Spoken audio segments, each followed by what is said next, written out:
नमस्कार दोस्तों, आज मैं आपको महापुण्य फल देने वाली बैसाख मास में नित्य नियम से सुनी जाने वाली बैसाख स्नान, बड़ पीपल और आकड़े के पेड़ सींचने की कहानी सुनाने जा रही हूँ। प्रेम से बोली बैसाख मास की जय हो, विष्णु भगवान की जय हो।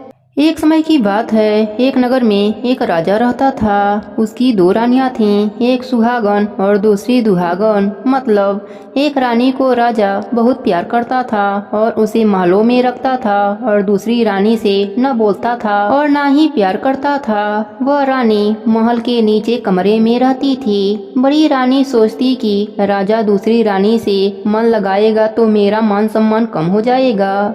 इसलिए बड़ी रानी छोटी रानी के विरुद्ध राजा को भड़काती रहती थी। तो राजा ने छोटी रानी को महल से निकाल दिया था। अब बड़ी रानी बहुत खुश रहती थी। छोटी रानी हमेशा पूजा पाठ, सत्संग, कीर्तन, हवन, व्रत, उपवास, कथा, भागवत कथा आदि धार्मिक कार्य किया करती थी। यह देखकर बड़ी रानी सोचती कि यह सब राजा को बस में करने के लिए करती होगी, इसलिए वह बहुत चिढ़ती थी। लेकिन राजा को इस बात का जरा भी खबर न लगने देती थी और उसके विपरीत बातें किया करती थी। एक बार छोटी रानी हमेशा की तरह बैसाख मास स्नान कर रही थी। वह रोजाना सुबह स्नान करके भगवान की पूजा पाठ, मंदिर की परिक्रमा व सारे पेड़ पौधों की पूजा अर्चना किया करती थी, जैसे केला, आंकड़ा, कदम, आंवला, बड़ पीपल, कल्पवृक्ष, तुलसी, इन सब की पूजा अर्चना करती, परिक्रमा करती थी। यह सब पेड़ पौधे गांव के बाहर लगे हुए थे। वह सुबह जल्दी उठकर सबकी पूजन करके दिया बाती करती व परिक्रमा करती थी। एक दिन बड़ी रानी ने उसे देखा तो उसने राजा से कहा कि वन के पूरे पेड़ पौधे को कटवा दो। उस समय बैसाख का मास चल रहा था, धूप तेज रहती थी, गर्मी का मौसम था। तब राजा ने कहा, रानी, ऐसी गर्मी में जीव जंतुओं को बैठने और रहने की जगह जरूरी है। जीव जंतु कहाँ रहेंगे? वह रास्ते चलते इंसान विश्राम कहाँ करेंगे? लेकिन रानी ने जिद करी तो राजा ने बिना विचारे ही सारे पेड़ पौधे कटवा दिए। अब सब जीव जंतु, पशु पक्षी परेशान रहने लगे और छोटी रानी भी बहुत परेशान हो गई। वह उस जगह को छोड़कर कहीं दूर पेड़ पौधों की खोज में चली गई। वह सोच रही थी कि कहीं दूर जंगल में कोई आकड़े का पेड़ भी दिख जाए तो आकड़ा सींचकर उसकी पूजा अर्चना करके परिक्रमा कर लूंगी। यह सोचते सोचते अपने घर से बहुत दूर निकल गईं और विष्णु भगवान का ध्यान करती रहीं। पुरुषोत्तम भगवान ने उसकी प्रार्थना सुनी और उसको एक झोपड़ी दिखाई दिया और उसके बाहर एक बड़ा सा पीपल का पेड़ दिखा और पास में ही गंगा की धारा बह रही थी। वह यह सब देखकर खुश हुई और सोचने लगी कि महल के नीचे भी अकेली रहती थी, उसी तरह यहाँ पर भी रह लूंगी। यहाँ पर सुबह नहा धोकर पूजा पाठ करके कुछ खा लूंगी। उसने गंगा की धारा में सुबह स्नान किया, सभी पेड़ पौधों को सींचा, परिक्रमा करी, पूजा पाठ करी। वह बहुत खुश हुई। भगवान ने अच्छा पेड़ दिखा दिया। वह वहीं पर रहने लगी। कुछ दिनों के बाद राजा शिकार खेलने गया। एक नौकर को साथ ले गया। जब राजा शिकार खेलते खेलते बहुत दूर निकल गया, धूप बहुत तेज थी। राजा वापस आया तो उसको कहीं भी छाया व पानी न मिला। उसका जी घबराने लगा। वह बहुत बेचैन हो गया, परेशान हो गया और सोचने लगा कि मैं इतना परेशान हो गया, बाकी के जीव जंतु और पशु पक्षियों का क्या हाल होता होगा। वह बहुत दुखी हो रहा था और नौकर से कहने लगा कि कहीं दूर तक देखो, 2 बूंद पानी मिल जाए और छोटी सी झाड़ी मिल जाए तो जान बच जाएगी, नहीं तो आज जान ही निकल जाएगी। नौकर ने दूर तक नजर फैलाया तो वही रानी की झोपड़ी दिखाई दिया।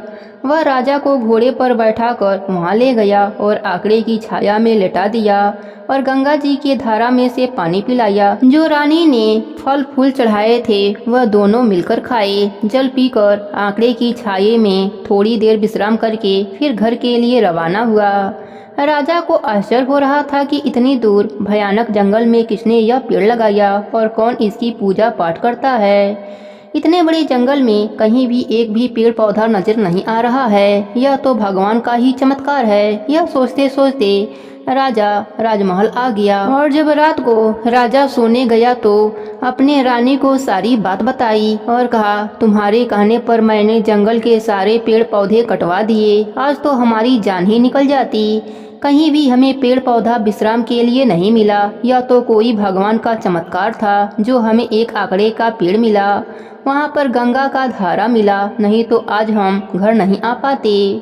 राजा ने रानी से पूछा कि तुमने हमारे लिए कोई पूजा पाठ व्रत उपवास किया था क्या, जिससे आज हमारी जान बच गई। रानी ने कहा, हमने तो आज तक ऐसा कुछ नहीं किया। राजा मन ही मन सोचने लगा, कहीं छोटी रानी ने हमारे लिए कोई व्रत उपवास तो न किया होगा, उसे जाकर पूछते हैं।